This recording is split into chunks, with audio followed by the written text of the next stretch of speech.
Hello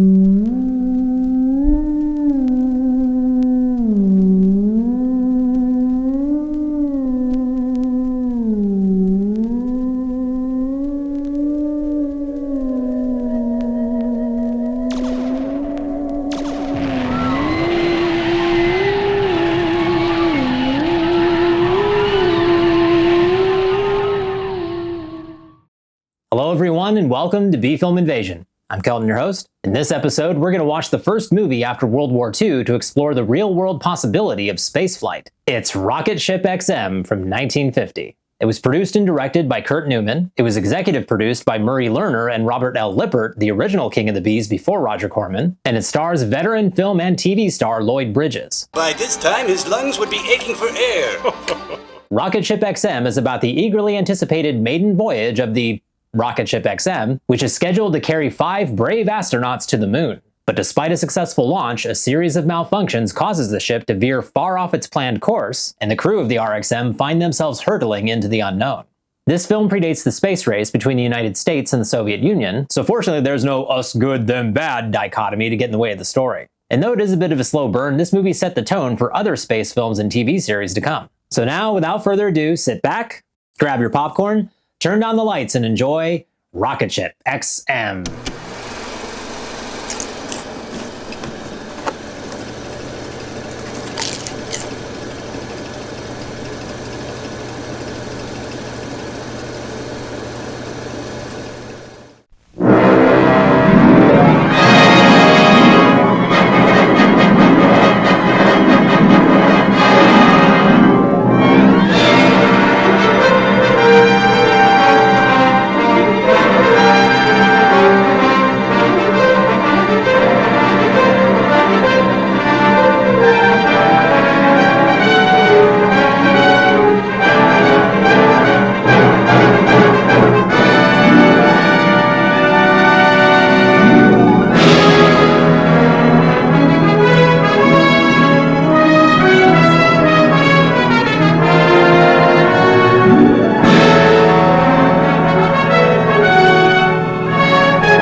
X minus 18 minutes.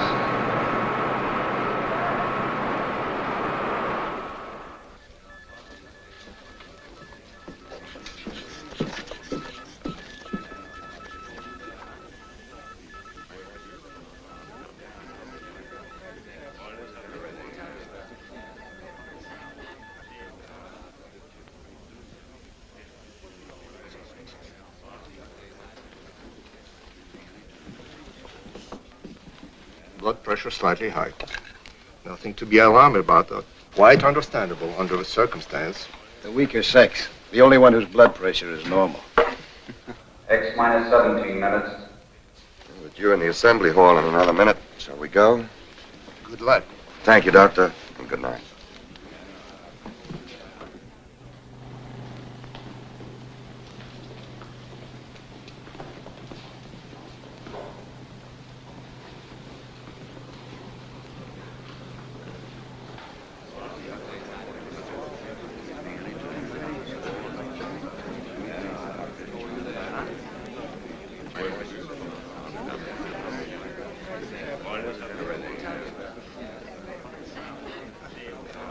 X minus 16 minutes.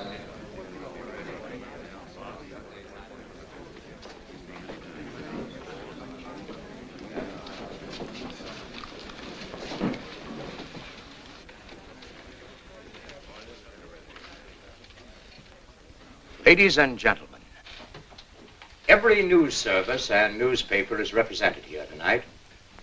And for your cooperation in the past, when complete secrecy was vital, we are grateful. However, I must make something clear. Although ours is not strictly a military project, a great deal of our research and knowledge falls within security regulations. Therefore, I must insist that you reveal only such information as appears in the authorized press release, which will be handed to you later. I'm sure that we can all recall the wild tales of the flying discs, flying saucers, spaceships, and who knows what imaginative creations. The press is to be commended for discounting, in most instances, these premature rumors, and so helping to minimize public apprehension. Tonight, you are invited here to witness an important event. You are all familiar with our previous work in sending robot missiles into space. That phase is at an end. Tonight, we will launch the first manned spaceship, the RXM, Rocket Ship Expedition Moon. X minus 15 minutes. Forever, man has dreamed of visiting the nearest of heavenly bodies. Some for adventurous, fantastic reasons. Others, like ourselves, because they visualized a successful lunar expedition as the first step toward practical interplanetary travel. Today, there is even the possibility that an unassailable base could be established on the moon to control world peace. I will now introduce to you the head of this expedition and his crew, Dr. Carl Ekstrom, designer of the RXM, and as you all know, one of the most brilliant physicists of the day, and an old friend. Dr. Lisa Van Horn, his most able co-worker and assistant, Doctor of Chemistry. Colonel Floyd Graham, pilot. Mr. Harry Chamberlain, astronomer, of the Mount Wilson and Palomar observatory staffs. Mr. Chamberlain will serve as navigator. Major William Corrigan, engineer. I shall now ask Dr. Ekstrom to outline the flight plan for you. Carl? X minus 14 minutes.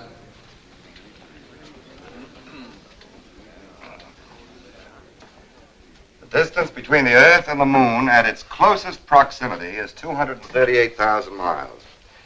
We expect to cover this distance in approximately 48 hours.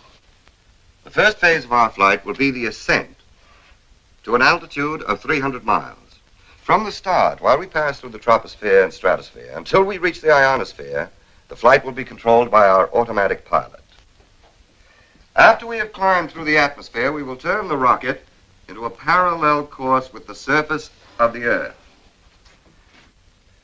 In flying parallel with the Earth's surface, we receive added boost from its rotation. X minus 13 minutes. The RXM is what is known as a multi-stage or step rocket. Upon reaching escape velocity, the tail section, which has housed the fuel to attain this speed, will be jettisoned. The nose section, which is a complete rocket containing enough fuel for the entire trip and also containing our cabin, overcomes the gravitational pull of the Earth and heads in the direction of the Moon. After we have passed the equilibrium point where the Earth and the Moon's gravities are in balance, we will reduce power to a minimum. The Moon's attraction will carry us the rest of the way. Finally, we will reverse the rocket, utilizing the thrust of its motors to make our landing. A few more details which might interest you. The cabin is pressurized and gyro-controlled, keeping us in a level position at all times. We carry radar for navigation, shortwave for communication, and most important, more than twice the amount of fuel we expect to use to keep well within the margin of safety. X minus 12 minutes.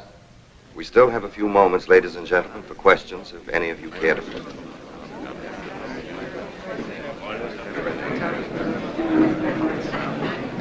Mr. Chamberlain, how do you fit into the picture? Do you have any family? No, I've been living on mountaintops. I'm afraid it's too lonely for such opportunities. Have you ever done any flying? Only as a passenger. But You're the navigator. But you must realize that intersolar flight requires far more exact and precise navigation than any earthbound voyage. Mm-hmm. Of course, that's incidental. It is? Yes. You see, as an astronomer, I can appreciate the perfect observation conditions on a body without atmosphere, such as our moon. Do you realize that within 1 I've hour... got about 800 head grazing down there. I bought my ranch with the flight pay I saved up during the war. Mm-hmm. How does your wife feel about you going? Well, she's a Texan, too, and, well, she knows that when a Texas man makes up his mind to do something, that's it. Period. Say, I wish you fellas could have seen her face, so when I walked in and told her, in the strictest confidence, of course, honey, I'm going to the moon. What did she say? Well, she looked at me for a second and then said, what for? They ain't got nothing there that we don't have more of right here in Texas. We've already made the trip 100 times. What? In the training room. Yeah, I've done more flying this last month than I've done over 100 missions. And believe me, this is the hottest crew I've ever worked with, especially in the brains department. Yeah, very attractive, too. Yeah, I agree. But, and you can quote me on this, unless you look like a test tube or a chemical formula, you haven't got a chance. From the woman's angle, Dr. Van Horn, how does it feel making a trip like this alone with 4 men? To tell you the truth, I never thought much about it. Well, tell me, Doctor, is there any specific reason why one member of the crew should be a woman? I'd like to answer that, if I may. Certainly. The reason Miss Van Horn is making this trip is because of her pioneering research with monatomic hydrogen. It enabled her to develop the first rocket fuel, powerful and concentrated enough to make this flight possible. X minus 11 minutes. Ladies and gentlemen, we are pressed for time. You may view the takeoff from the observation bunker and return to this room immediately afterward. Everybody return here after the takeoff.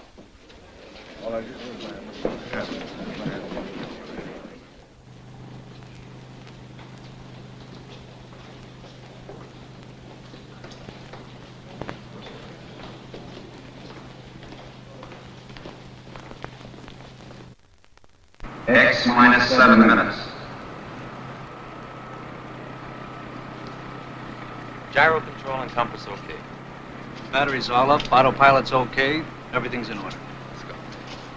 I've checked these calculations many times. They're perfectly correct. Oh yes, all commercial flights have been detoured 100 miles south. Thank you. Well, I can't think of anything we've overlooked. All we need now is a little luck. It doesn't seem real that the moment finally has arrived after all these years. Has been a long time. A long time for 2 men to work together. You remember when we started, what they called us? Young crackpots. Yes, and what are we now? Maybe just crackpots. The only regret I have is that I must stay behind. Your job is no less important, Robert. I know, but still... X minus 6 minutes. Carl, good luck. Good luck, everybody.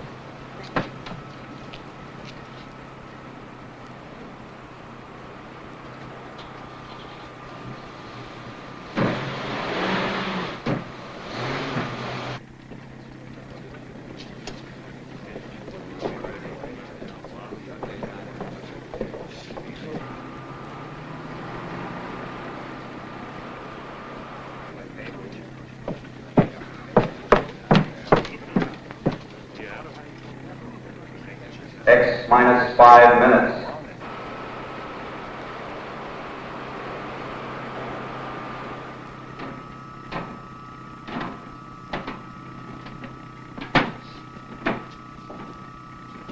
Better take one more look. We won't be as close as this to Mother Earth for some time.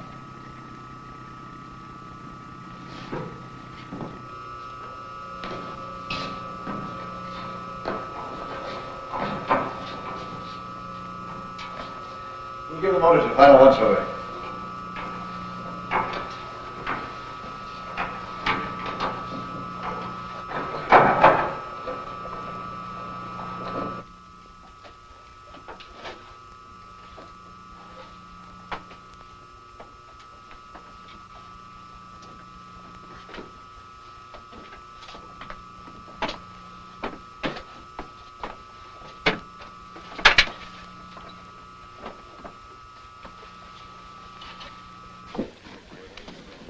X minus 4 minutes. Motor room sealed. Everything in order.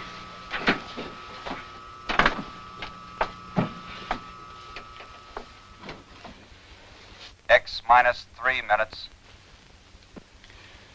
No change in flight plans discussed.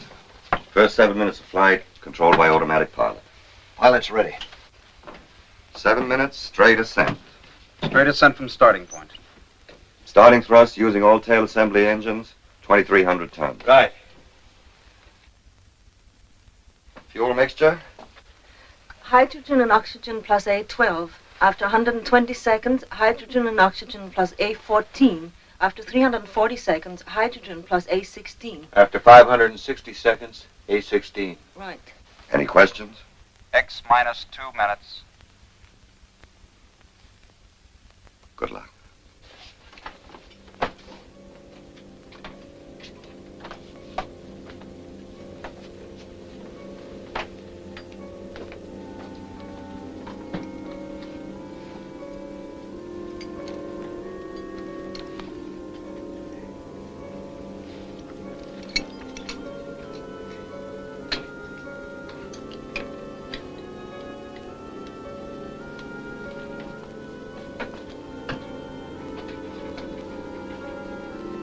X minus 1 minute.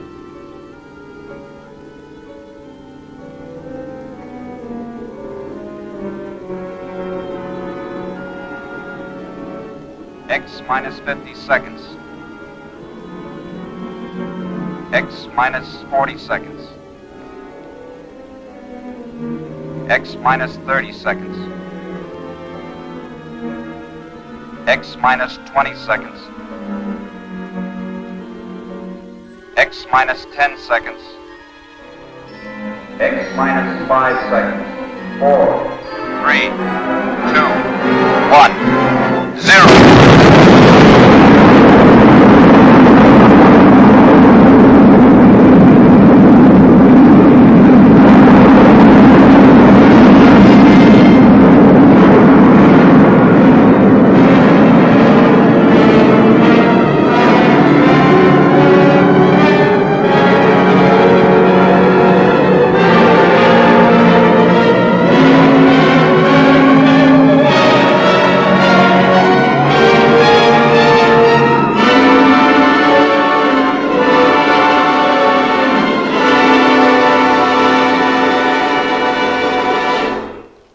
Now, if you will follow me, we will attempt to establish radio contact with the ship.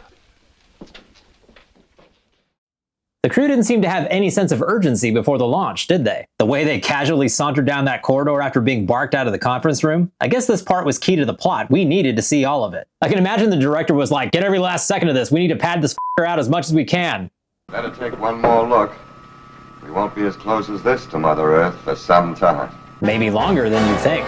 So with this being one of the first movies of its kind, a space exploration film from the mid-20th century, I thought it'd be fun to go through a little checklist I compiled to see how many boxes this movie can tick. So, right out of the gate, dull exposition? Check. Failing the Bechdel test? Check. Mansplaining? Check. Huh, 3 for 3 so far. We'll check back in with a list a little later. But on a more serious note, ROCKETSHIP X-M was indeed the first post-war American film about space exploration to be released, and the first to take the concept seriously, but it was not the first film of its kind to go into production. A similar movie, Destination Moon, had been in the works since 1949 and was being produced by George Powell, who is best remembered today for his film adaptations of War of the Worlds from 1953 and The Time Machine from 1961. Powell was already famous for his animated Puppet Tunes series, so the production of Destination Moon had been highly publicized, but when the film's release was delayed by post-production issues, the makers of ROCKETSHIP X-M saw an opportunity. X-M was shot in less than 3 weeks, and the distributor had it rushed into theaters a mere 25 days before the release of Destination Moon, thus taking full advantage of the publicity surrounding the latter film. Pretty sneaky, sis. Anyway, our intrepid crew is successfully lifted off, but what awaits them after they escape the pull of Earth's gravity? We'll find out when we return to ROCKETSHIP X-M, right after this.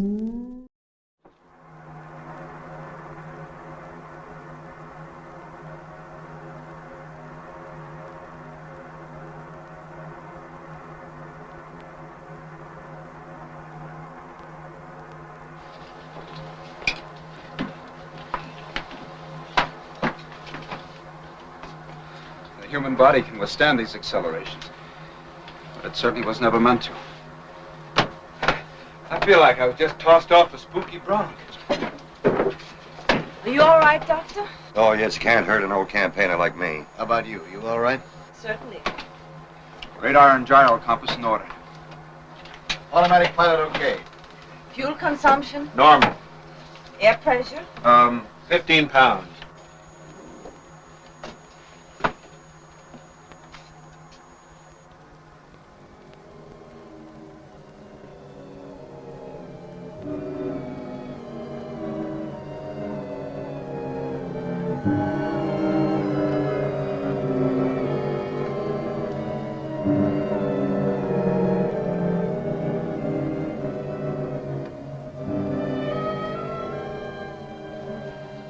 Harry.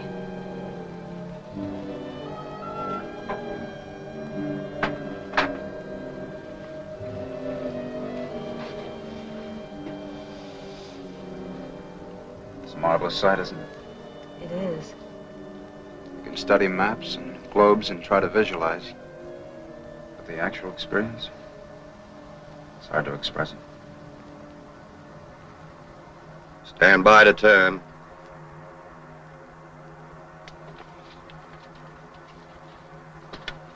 Stand by. 4, 3, 2, turn.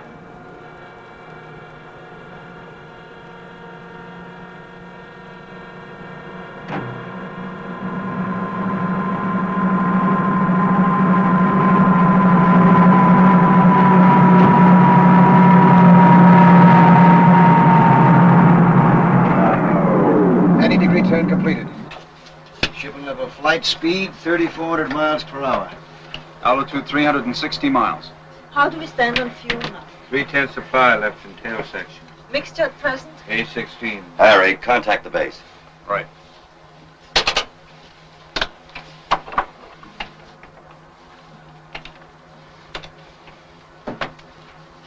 RXM, calling BWS. RXM, calling BWS. Over. Come in, RXM. Over to you. Stand by, BWS. Ekstrom speaking. We have leveled off at 360 miles altitude and are circling the globe at 3,400 miles per hour. We will increase speed gradually until we reach escape velocity of 25,000 miles per hour. Everyone aboard ship, well. Over to you. We'll be standing by. 5,500 miles. Continue acceleration.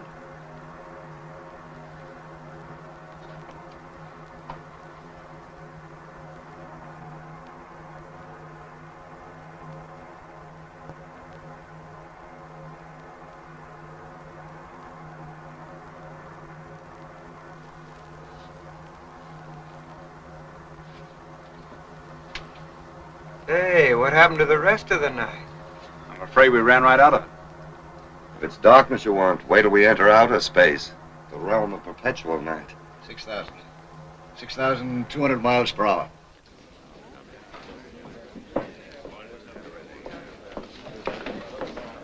Radar is tracking them perfectly. I had contact with them 4 minutes ago. Altitude 1,600 miles, speed 21,000 miles per hour, constantly increasing. They are about to reach escape velocity. 22,000. Bill, check the pressurizing system and oxygen. Right. Boy, this kind of weather makes me feel right at home. It's like a nice, cool night in East Texas. 24,000. Take a reading the moment we attain escape velocity. Yes. Stand by. 25,000. Prepare to jettison tail section. Start the front assembly motors. Only 40 seconds supply of fuel left. Hold on tight, everybody. You ready? Ready. Go. Reduce power. Look out!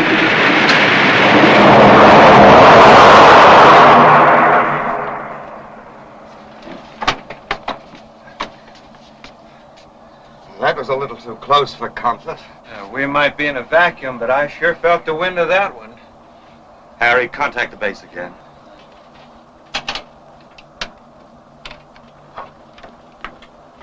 RXM calling BWS. Over. Come in, RXM. Over to you. Stand by, BWS. We're on our way. We have jettisoned tail section and are now reducing power and speed according to plan until we come within the attraction of the moon. This probably last radio contact before return flight. Everybody aboard well. BWS calling RXM. BWS calling RXM. Come in, RXM.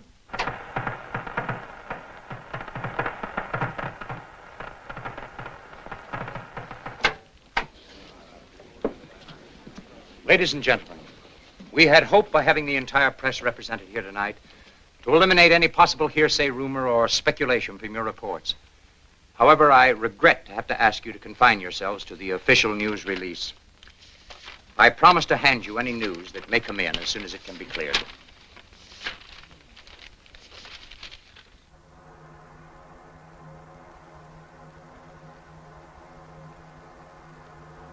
I don't think I like all this dark. Well, it might be all right for sleeping, but for a steady diet, I used to hate the daylight because I couldn't work. But up here in this eternal night, it's a different feeling. A fella can get used to anything, I guess, if he has to. Now, I remember when I was first assigned to jets. I said to the colonel, Colonel, I joined this man's Air Force to fly an airplane, but nobody's going to hitch me to no Roman candle. Now I'm sitting right inside of one. Boy, oh boy. Ain't she pretty?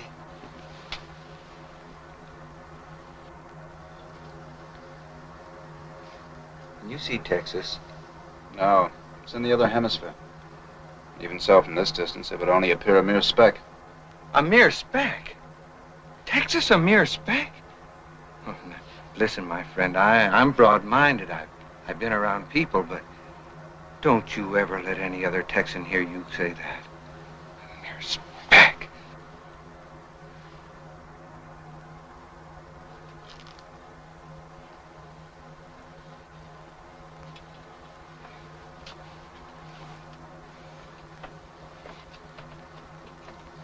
It's the funniest sensation.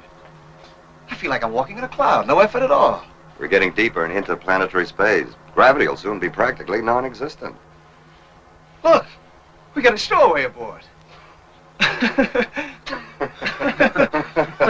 Hey, whoa. I need you. Don't you think it's amusing? There's nothing funny about that. Simply the lack of gravity. Oh, of course, Dr. Van Horn. Better make sure our equipment's fastened down.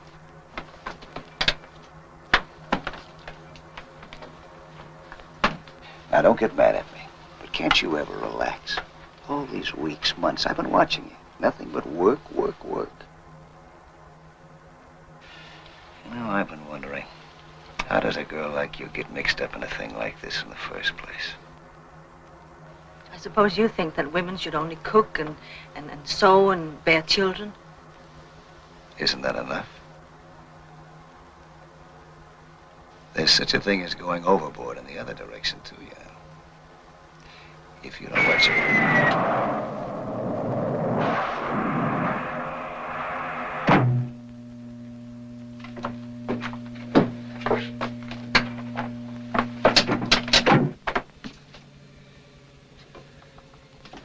I'll check the engines. Bill, pressurize the motor room first.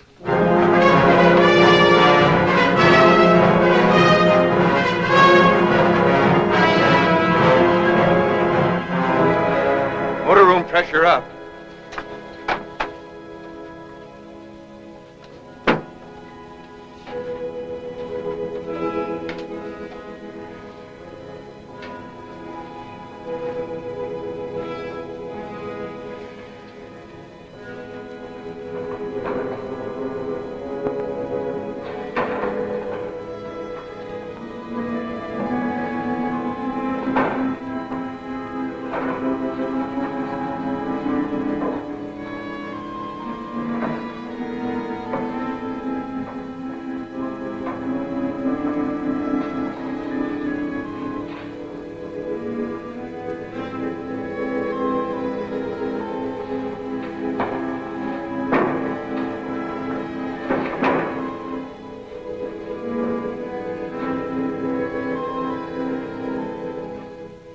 Still drifting.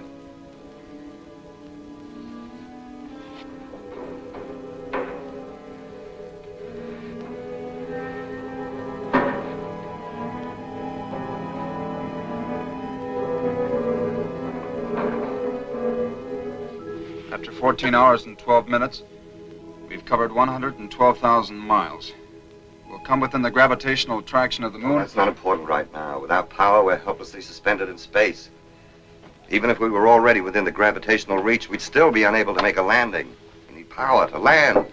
Checked and double-checked all connections. Primers, fuel injectors. Can't find a thing wrong. And it must be the fuel mixture.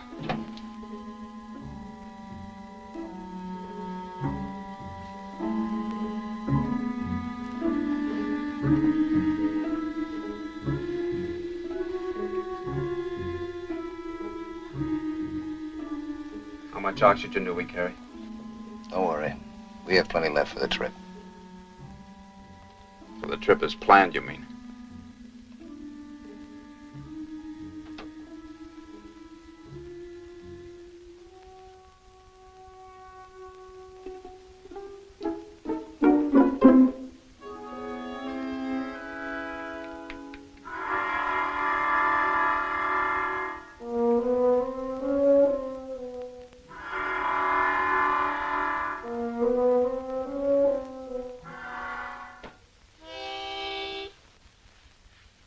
If you don't mind.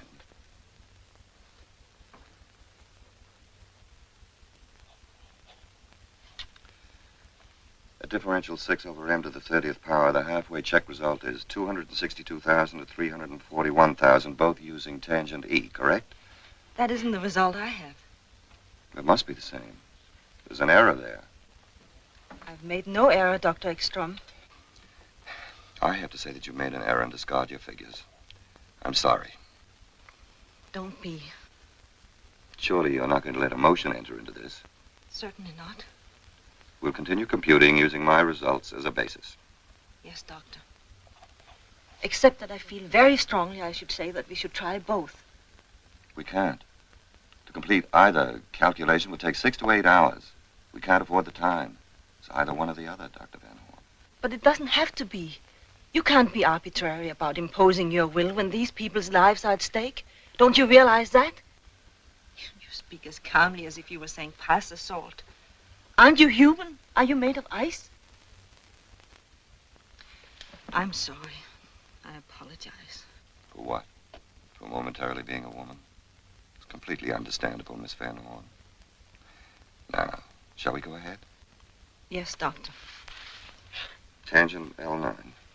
Tangent L9.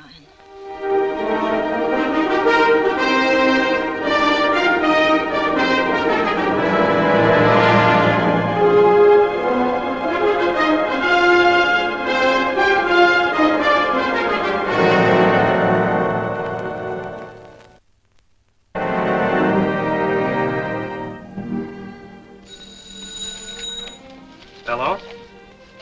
Yes? It's Dr. Hurley at Mount Palomar. Yes, Dr. Hurley? Yes? We located the RXM's position at 7:16 this morning. Since then, there has been very little change. Apparently, their velocity is far lower than we anticipated. Are you sure, Doctor?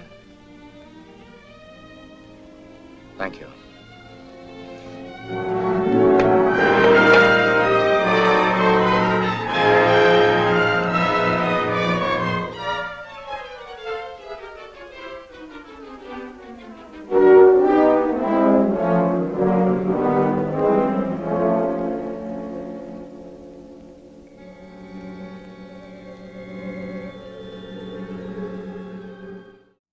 Okay, pro tip for all you dudes out there. If you're trying to get yourself a lady and she asks you something like this, I suppose you think that women should only cook and sew and bear children.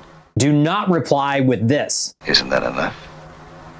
It's a pretty safe rule of thumb to not tell a woman that she's only good for doing laundry and making babies and sandwiches. Though knowing the time period, Dr. Van Horn is probably going to end up with Colonel Graham before the end.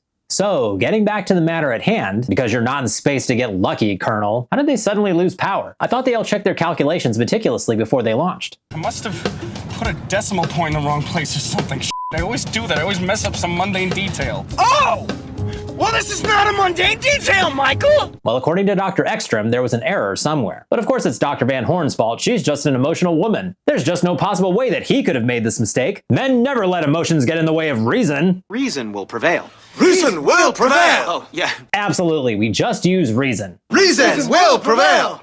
Yeah, I think we get it. Reason will prevail. Reason will prevail! Again, you don't have to say it right now. I'm just If we're explaining. going to say it, we're going to say it every time. Right.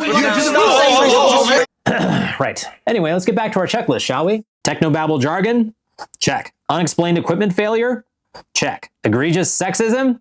Check. I know I keep bringing it up, but that's because it keeps coming up. And to the ladies, I apologize because it's gonna keep coming up. So even with the engines out and all systems down, they're still on course for the moon, but now they can't land safely even if they do manage to reach the moon's gravitational pull. We'll see how they manage to get out of this plot contrivance when we return to Rocket Ship X-M after this.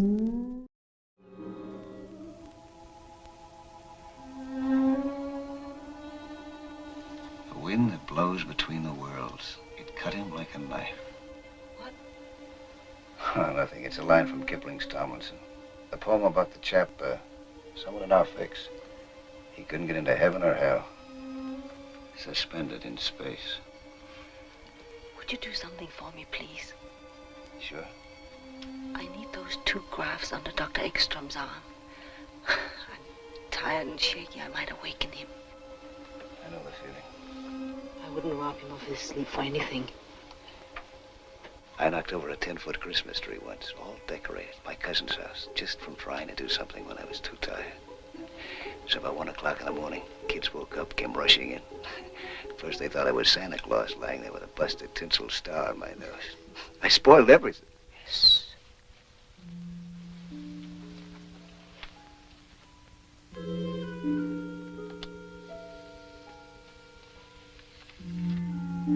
Thanks.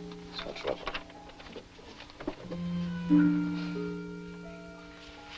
Why don't you take a minute off from that? You're worn out. I can't. You'll think clearer if you do.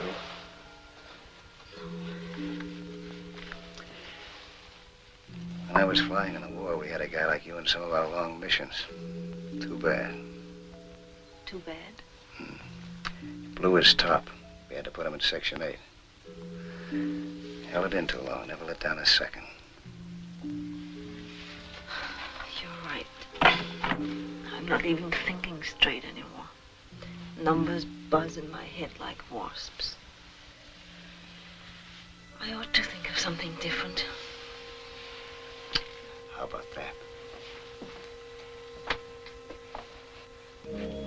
Something no human being ever saw before.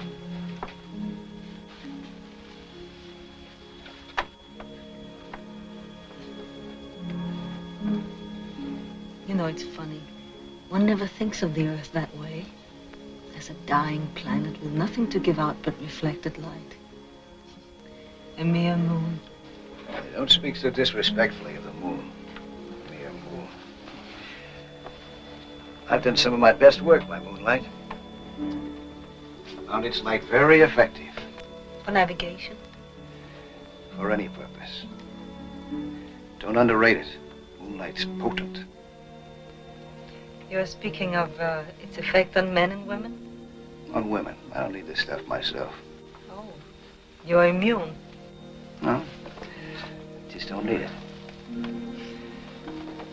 But did you ever park in an open convertible on the cliffs overlooking the Pacific? On a warm summer night when a big moon hung up there like a lantern.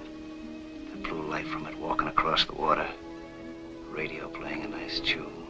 Waves whooshing on the beach. No, perhaps unfortunately, I never had the time nor the thought to do anything much beyond my profession. Now, don't tell me that you never looked at that old moon except for astronomical reasons. You're right. I have. In Rome once, and in Switzerland, at Lake Lugano. What a nice stroll.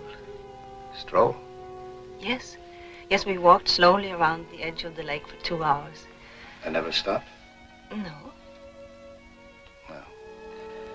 Everybody to his own taste. It was lovely there. The water black like cold coffee. The moonlight like flecks of ice cream floating on it. The music from the hotel ballroom. Oh, but that was so long ago. Another world. Fine scientist I am. Daydreaming. It's good for you once in a while. I suppose it is, but not now. I still say it. Say what?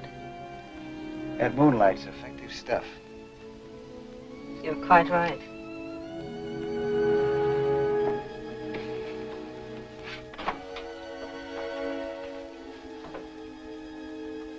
What effect a double dose like this would have on a convertible? Nothing. Skip it. Meteorites!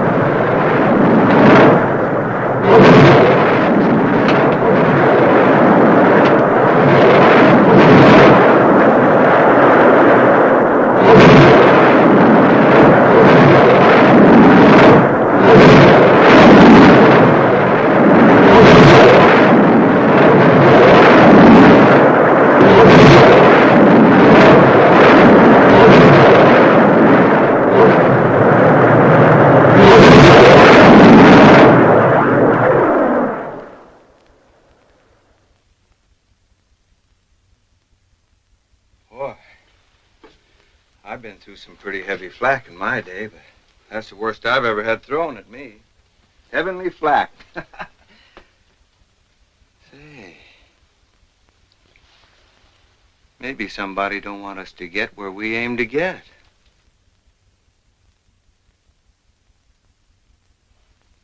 Oh, cheer up, Harry. After what we've been through, we'll get there all right.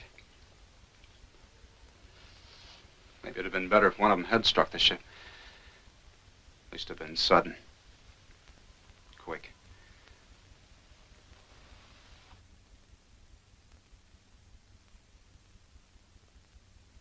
Now, your computation? We have to add 12% O3 to A16. Right. 12% O3 to A16. This means we'll have to rearrange some of the fuel tanks and all the connections. I will replace these H tanks with these. Well, the motor room's pressurized. Think you can manage a half-ton tank? Oh, sure. Down on my ranch, I used to throw a little old 1,000-pound steer over my shoulder every morning. Sure that wasn't a little old bull you were throwing.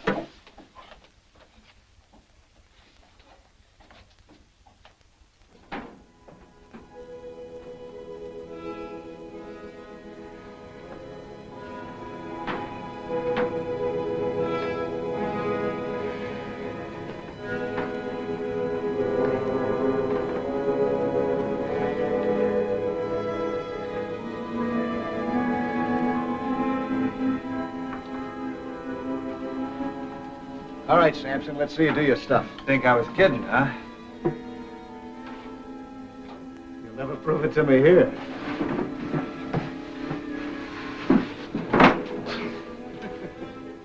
Doctor, can we be quite sure these proportions are safe? We never proved them by experiment. The mathematical theory is beyond question. O3, though. Sometimes it behaves unpredictably. Woman's intuition again? 12%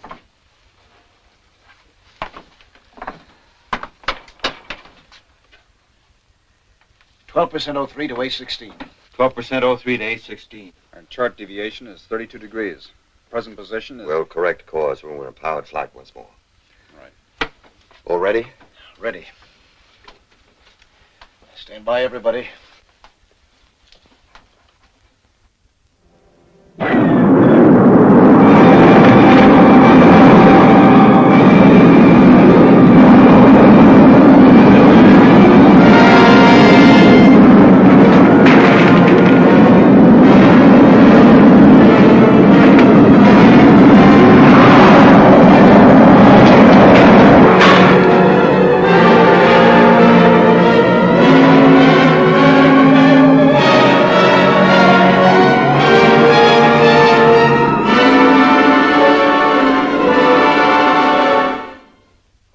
that again, Dr. Hurley. Are you certain? Yes. Yes, I see. Thank you.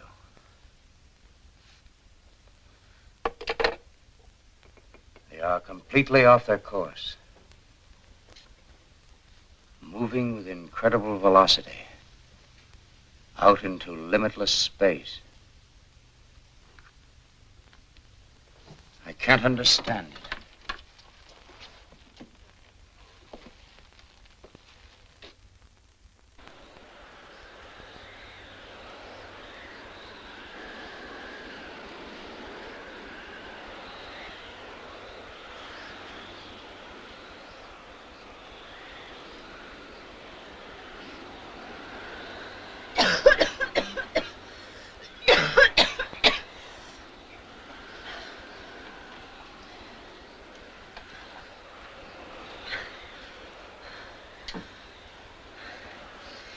Floyd.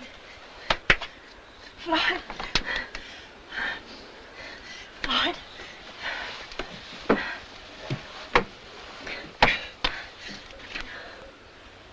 You all right?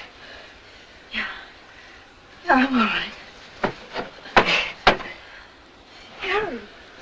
Harry. We're not getting enough oxygen.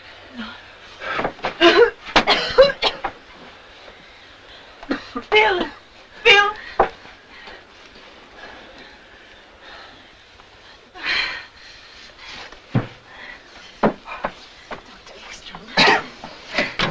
Dr. Ekstrom. Dr. Ekstrom. Dr. Ekstrom.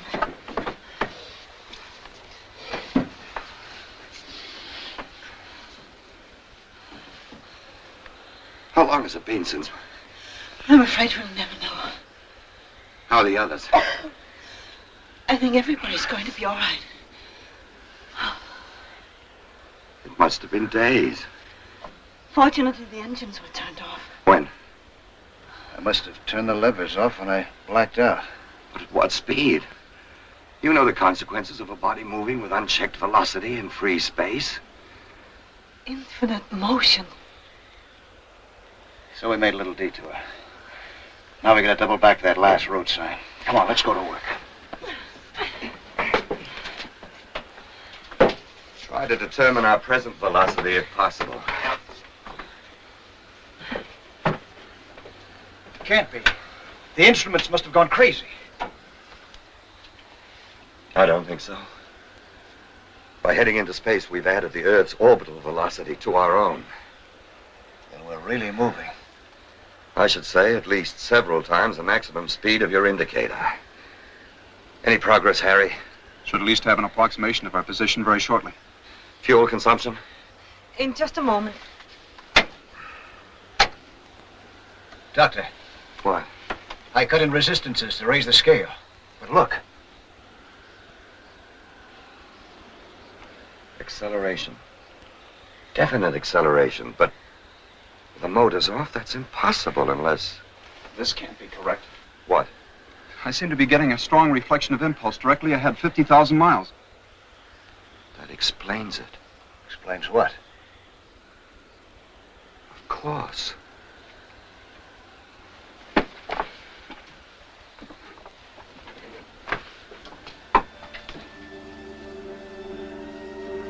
Unbelievable. It couldn't be mere chance.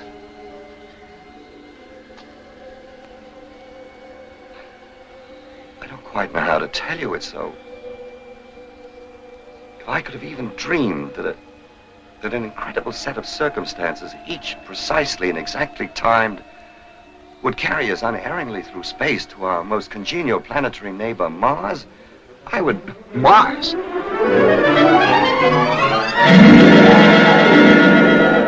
It's utterly unbelievable. No doubt whatsoever. Unmistakable. Mars? What do you know? What does it mean, Doctor? It means there are times when a mere scientist has gone as far as he can.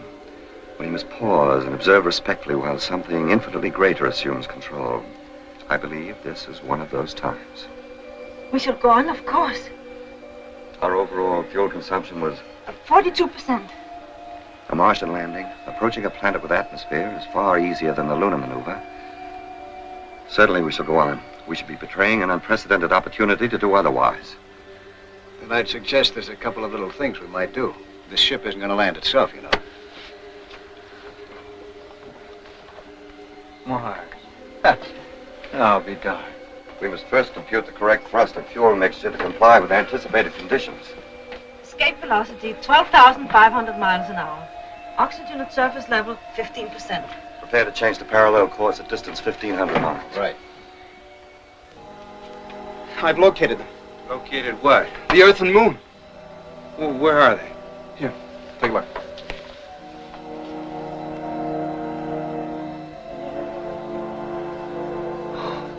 And what do you know about that? Is it all right to call Texas a mirror-spec now?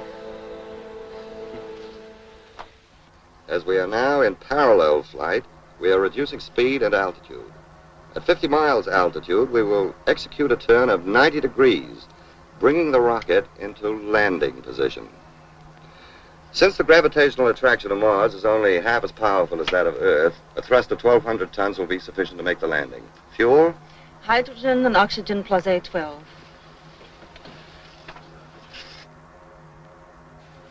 Altitude 70 miles. 65.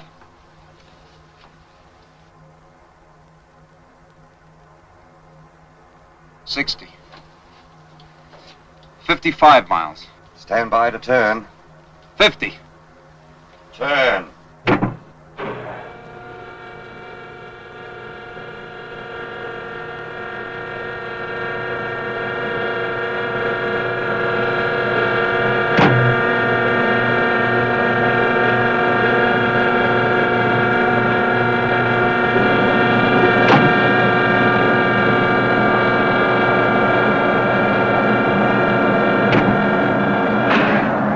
Degree turn completed. Reduce power.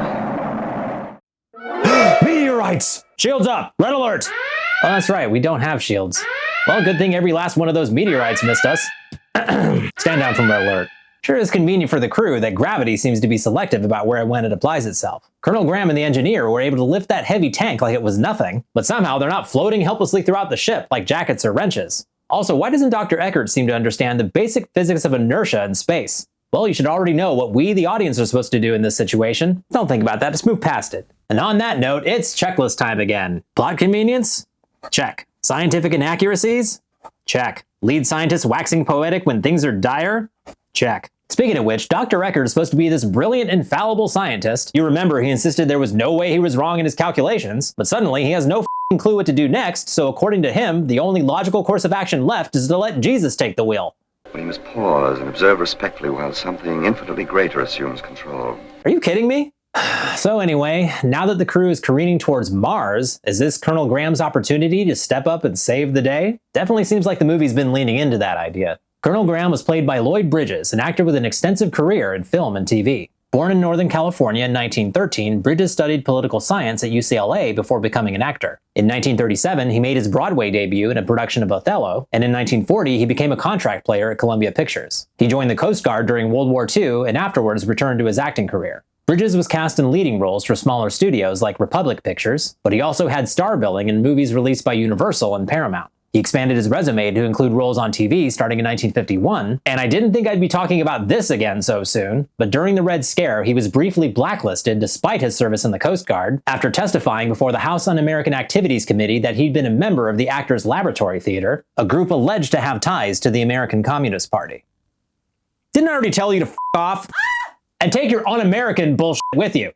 In 1958, Bridges was cast in the lead role in the action-adventure series Sea Hunt, which ran for 4 seasons and was immensely popular. By this time, his lungs would be aching for air. Bridges also had his own anthology drama series that ran for 2 seasons, and in 1964, he turned down an offer to star in an upcoming series produced by Gene Roddenberry called Star Trek, as he wasn't really interested in doing science fiction. To each their own, I guess. Bridges continued to work in movies and TV throughout the 1960s and 70s, and in 1980 he began to flex his comedic muscles alongside Leslie Nielsen, Robert Stack, and Peter Graves in Airplane. Bridges and his wife Dorothy had 4 children, 2 of whom followed in their father's footsteps. Beau Bridges has also had a long career in movies and TV and has won several Emmy and Golden Globe awards, and Jeff Bridges has likewise had a celebrated career, winning a Golden Globe and an Oscar, and played memorable roles in films like Tron, Starman, and The Big Lebowski. Yeah, well, the dude abides. But right now, how's the crew of the RXM abiding? Not too good, as they overshot their target by just a tad and are about to land on Mars instead of the moon. By the way, get ready for a little surprise with the visuals here. We'll see how our crew fares on the mysterious 4th planet when we return to Rocket Ship X-M after this.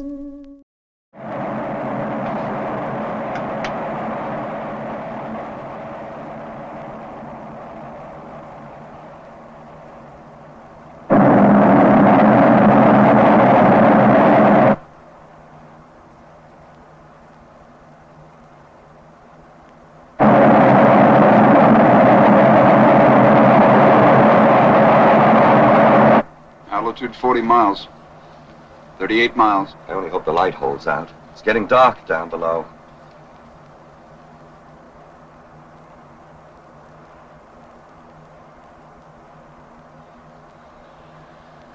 Clear to increase thrust at altitude 15 miles.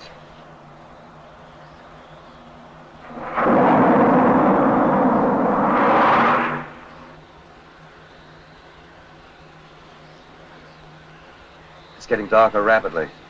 As far as I can make out, the terrain is suitable for landing. Altitude 6 miles.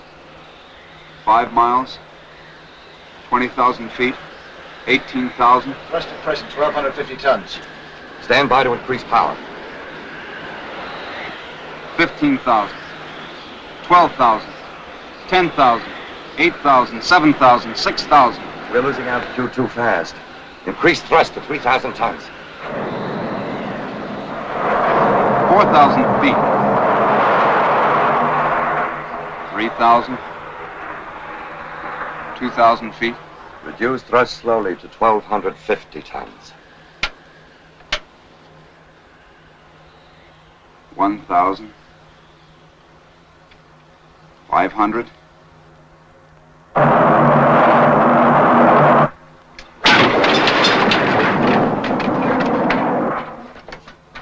Save the engines. Nice work, Floyd.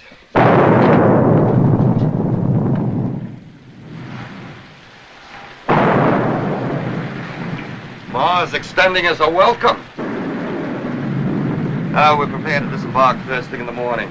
In the meantime, we can rest and get our equipment ready. Well, that's what I've been waiting for.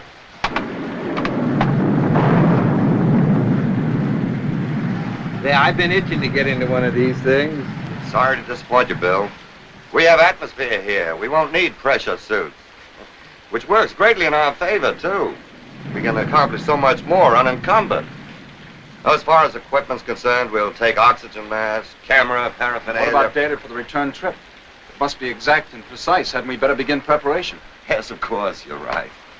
We have so little time here. Such an opportunity. Let's think about that for a little while first.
Notice the abundant coloration?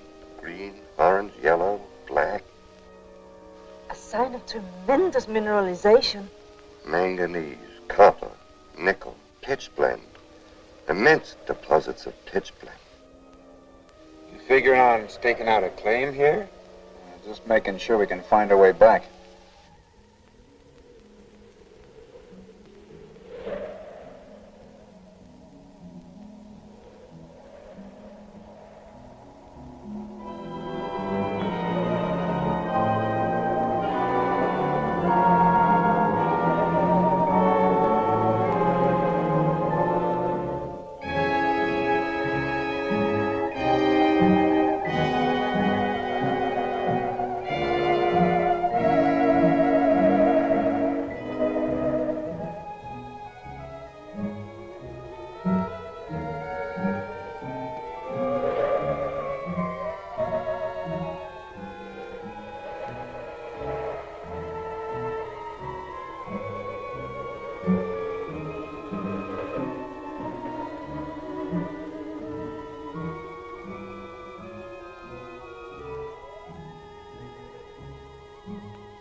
All we've seen so far is rock and sand, sand and rocks. I wonder when we're going to run across some of these Martians. You know, from what I read, they've got pale faces and pinheads and fishy eyes. Shall we go?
The mind that conceived this must have been of a high order of intelligence, at least the equal of Earth, perhaps considerably above ours. To think that a complex, organized society existed here once. Yes, and from all indication, thousands of years ago. I wonder how it happened. There's always the possibility of a meteor. But then it would have created a depression like a moon crater. No, this wasn't caused by a meteor. This is definitely blast effect coupled with intense heat. There's a strong field of radiation over there.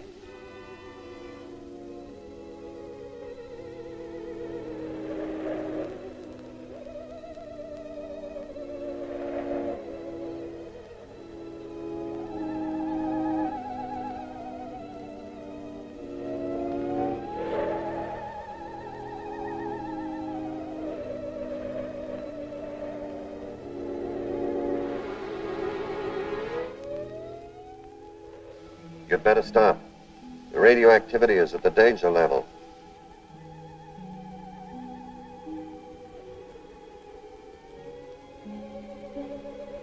Ironic, isn't it? The mind of man, wherever you encounter it, Earth, highest attainments of human intellect, all was diverted to self-destruction. Perhaps the entire surface of the planet is one vast ruin, like this. Don't you think we ought to start back for the ship? I agree to that. We're neither prepared nor equipped for any stay here. We have supplies for several days. Let's use this precious time as effectively as we can. I agree with Dr. Ekstrom. A day here is more valuable than years of research on Earth. Well, okay then, let's get going.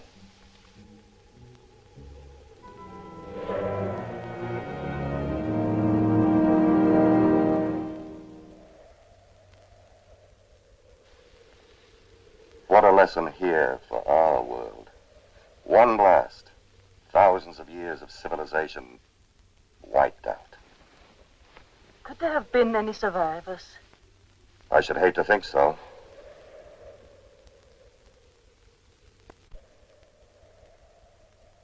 We still don't know all the genetic effects of radiation, but that it will produce mutations, malformities, disfigurements, blindness, that much we're sure of from research. A blast like this, I should hate to think that any survived. Why don't you try to get some rest? If I ever get back to Texas, I'll know better than to leave again. Yes, sir.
Bill. Lloyd, Dr. Ekstrom.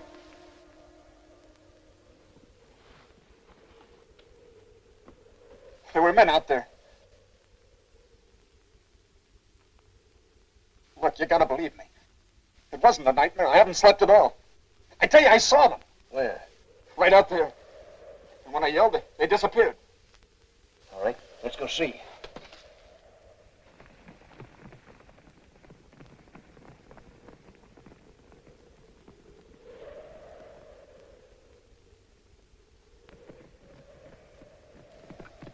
Right here. And when they heard me, they disappeared in there. Dr. Ekstrom, look at these footprints. It don't take a Navajo to figure out what caused these. It's hard to believe, but Now maybe you'll agree to return to the ship. we can't stop now. We must follow, find out what kind of creatures they are. It's tremendously important. We don't know how many there are. And suppose they're hostile with one rifle and a pistol. We won't have a prayer. That's the chance we have to take. You wait here. I'm going ahead. This kind of thing's just my meat. Mind if I come along? Thank you, Bill. I'm with you, Doctor. No, Floyd, you three stay. But I'll have to make that in order. Come on, Bill.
atomic age to stone age.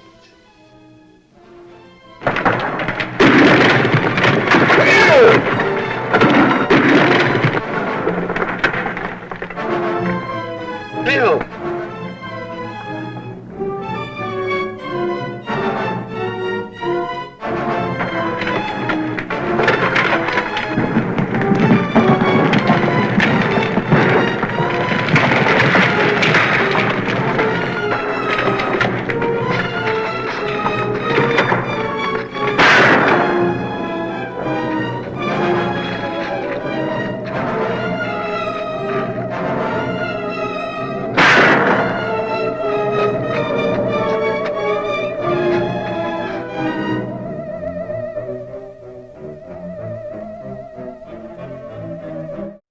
Well, we went from nothing happening to a lot happening at warp speed. So with that, using deserts in California to depict alien worlds?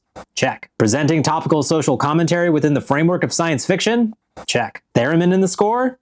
Check. Oh yeah, and speaking of which, you may not really have noticed it, but ever since the RXM landed on Mars, there has been a theremin playing almost constantly. For those of you who aren't familiar with it, a theremin is an electronic instrument that produces the distinct sound often associated with horror and science fiction. The theme for this show? That's a theremin. I know you're probably thinking, so what? They always use a theremin in old science fiction movies. It's cliche as f***. Well, it is true that the archetype of eerie science fiction music is informed by the theremin, and the unforgettable score of The Day the Earth Stood Still by Bernard Herrmann indelibly etched this archetype in the pop culture zeitgeist, but the score composed by Fer de Groff for ROCKETSHIP X-M was the first to use an electronic instrument, predating The Day the Earth Stood Still by more than a year. The Mars scenes were filmed around Zabriskie Point in Death Valley National Park, located in the Mojave Desert south of the Nevada-California border. I'm kind of surprised they didn't film at the Vasquez Rocks, or the usual go-to of Bronson Canyon in Griffith Park. Speaking of the Mars sequence, this version of ROCKETSHIP X-M is from a restored version of the original release, in which the black and white film was tinted this rose-colored sepia tone to simulate the atmosphere of Mars. Color tinting was a common practice during the silent era to show the passage of time or to evoke different moods in a film, but by 1950 this hadn't been done for decades, so I imagine seeing it in this movie must have been quite a surprise for audiences at the time. A similar but more elaborate film process was used later for the 1959 film The Angry Red Planet. Rat Bat Spiders! It's interesting that this film suddenly took an anti-war stance this late in the story, with its depiction of a once proud and prosperous civilization on Mars destroyed by atomic bombs. ROCKETSHIP X-M was one of the first post-war films to deal with the grave dangers of nuclear warfare, and as we now know, other such films from around the world would soon follow. So it looks like the shit has really hit the fan, and one of the crew has been killed by the radiation-scarred survivors of an apocalyptic war on Mars. Will any of the crew escape to report their fantastic discovery to the people of Earth? Stay tuned for the nail-biting conclusion of ROCKETSHIP X-M after this.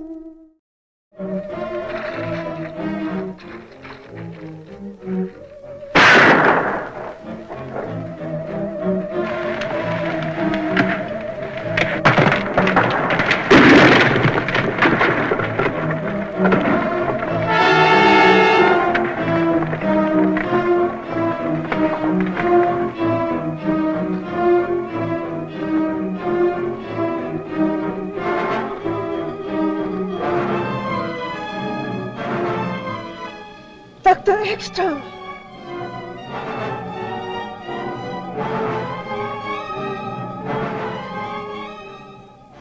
Where's Bill?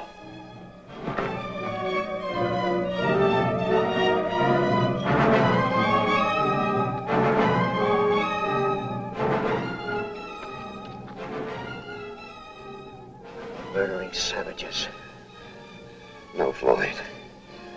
Poor, fear-crazed, despairing wretches. Pity them. Pity them. Don't talk anymore. You must get back to Earth. Tell them what we found. Maybe this will...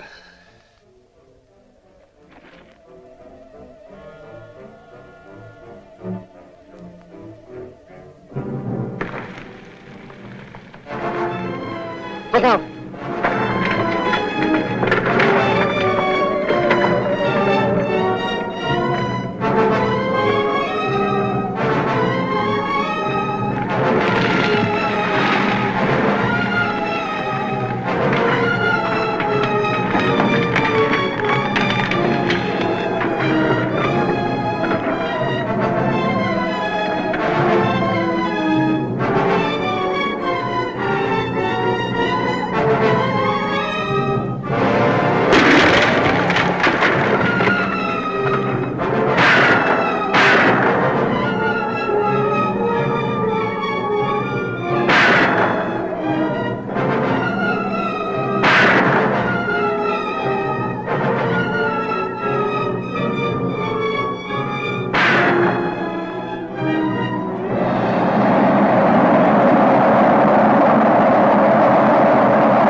wish Harry were able to help. It's impossible to get a precise result without radar. You've done a wonderful job. We should have fuel enough for a landing. When will we feel the Earth's gravity? As soon as there's an increase in speed. According to elapsed time and velocity chart, almost any minute now. But without a check from Harry, it's... I know we're in a tight spot, but we'll manage somehow.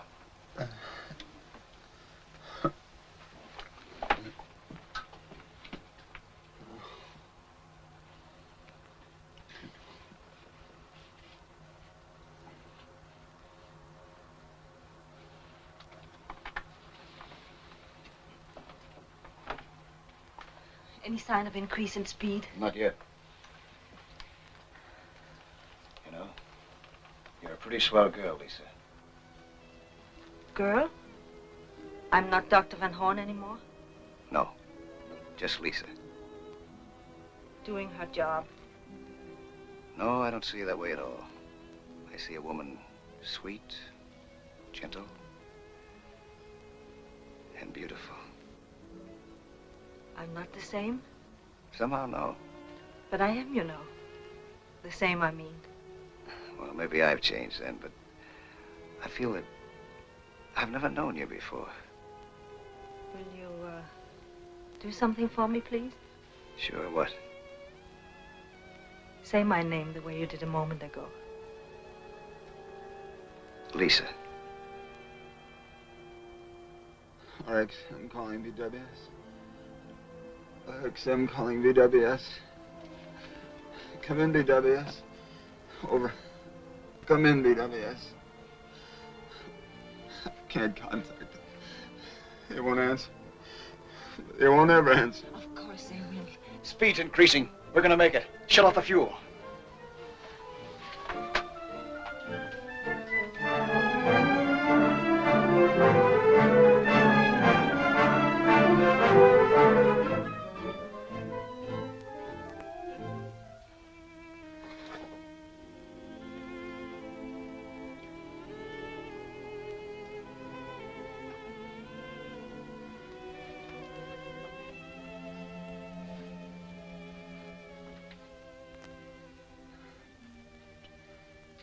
I'm sorry. I wish I could help. You heard what Floyd said. Everything will be all right. What about the fuel? We lost so much. Well, we'll have enough for a landing.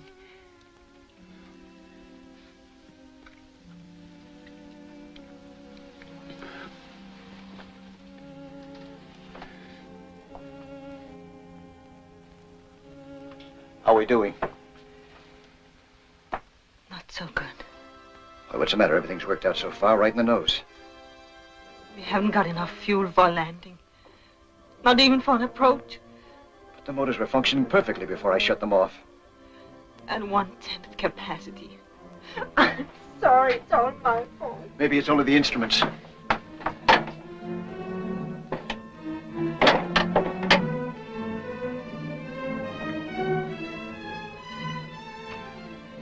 It's hopeless. We are lost. Everything is lost. All Dr. Ekstrom's work in vain. Now the world will never know the terrible truth we learned. No. Maybe there's still a chance. We must be close enough for shortwave. I'll try to contact the base. If we only could.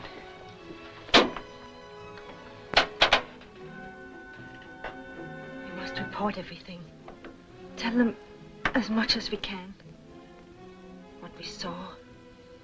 The mistakes that we made. RXM calling BWS. RXM calling BWS. Dr. Fleming. Yes? The radio control room just called. They've contacted the RXM.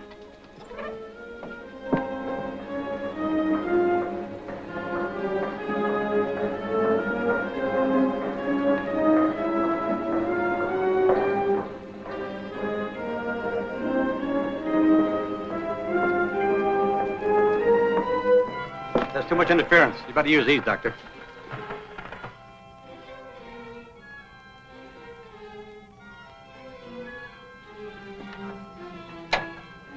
PWS. Fleming speaking. Calling RXM. Come in, RXM.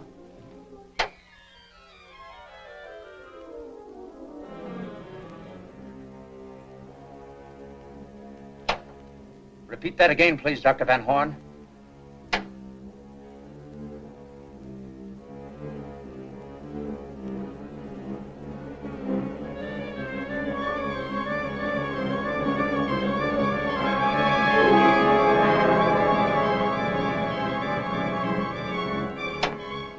What about Dr. Ekstrom?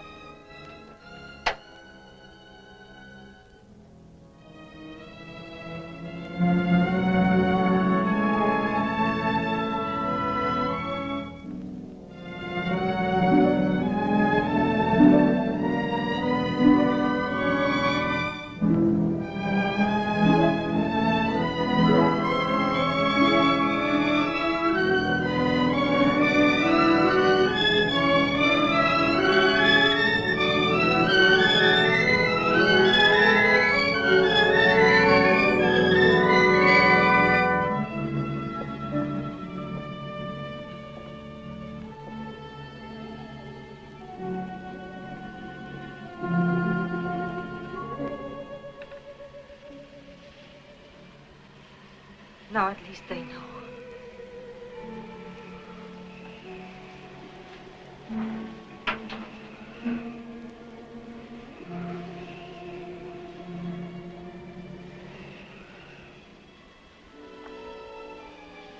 Floyd, hold me. Hold me tight. I wish I knew some words that would help. I'm sorry that we haven't had any time. That we didn't meet or know each other the way we do now sooner. Time isn't so important. Oh, yes, yes, it is. Don't. We can say that time is behind us. That we've had years together. Yes. I can tell you about 1,000 wonderful hours we've spent together, because I feel we would have, inevitably. And there's not that much difference between the future and the past. Not if you feel this way about it, no.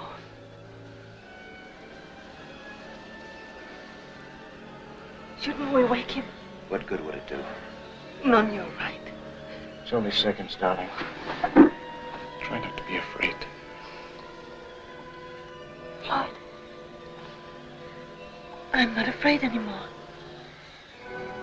Something happened, like a great wave carrying us up, bearing us, protecting us.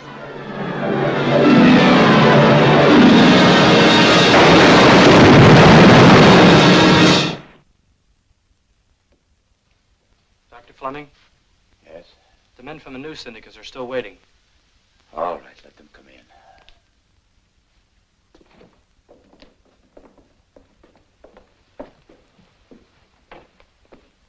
Dr. Fleming, the pilot and crew of Flight 19 International Airlines observed a strange object falling over Nova Scotia. According to their report, it could have been the RXM. My office has been getting the same story over the wires for hours. We know the RXM has been overdue a long time. Is there any connection, Doctor?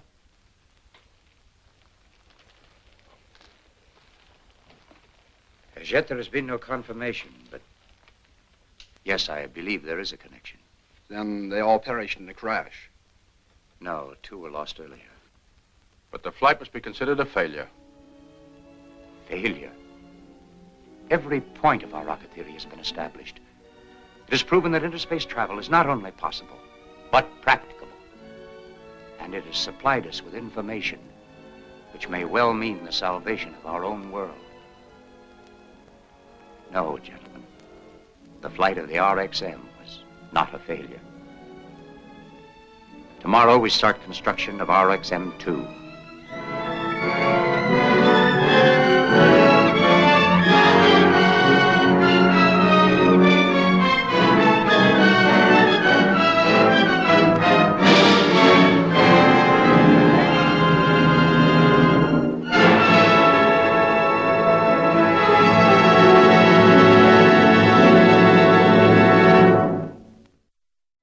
No, gentlemen. The flight of the RXM was not a failure. Tomorrow, we start construction of the RXM-2. And so ends ROCKETSHIP X-M. So a few items left to check off the list here. Melodrama? Check. Romance shoehorned into the plot? Check. Humanist optimism for the future? Check. Despite the tragic end for the crew of the RXM, this movie still has something of an upending. Man, classic science fiction had so much hope for us here in the future, didn't it? Sadly though, these days the future is looking a lot less like Star Trek, and a lot more like Avenue 5. ROCKETSHIP X-M was released on May 26, 1950, and made $650,000 against a $94,000 budget. Not bad. The design of the RXM was inspired by illustrations in a 1949 issue of Life magazine for an article titled Rocket to the Moon. After World War II, advances in technology made the possibility of spaceflight seem more like a reality, but after the Soviet Union successfully tested its first nuclear weapon in 1949, touching off the arms race, the US and the USSR soon began competing to claim victory in the space race as well.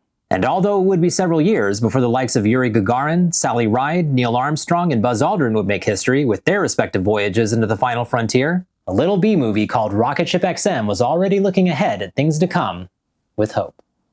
That's all for this episode of B-Film Invasion. Hope you enjoyed it. If you did, please hit the like button, share the video, and subscribe to the channel. And if there's a B-movie you think I should check out, post it in the comments below. Until next time, this is Kelton signing off. Thanks for watching.